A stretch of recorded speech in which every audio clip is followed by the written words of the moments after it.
This is a Presta Valve. This is a Presta Valve core, Presta Valve removal core tool. In order to pump up a tube or tire with a Presta valve, you have to unscrew this little nut attached to a shaft, and just make sure it's loose. Then you engage the pump head and pump up the tube or the tire. After you are done, slightly tighten the nut until air stops leaking. Do not overly tighten it.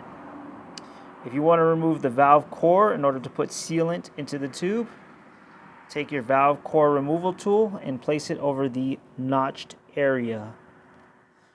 You will, so it fits as like such. Boom. And that is how you remove a Presta valve core. You may insert sealant or unclog the sealant if it's clogged in the base of the valve.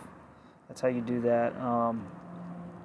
But sometimes this will need to be tightened because sometimes air can leak out of there. In order to determine if there's a leak, you can put your ear near it, try to listen, or spray some soapy water on there to see if there's any bubbles.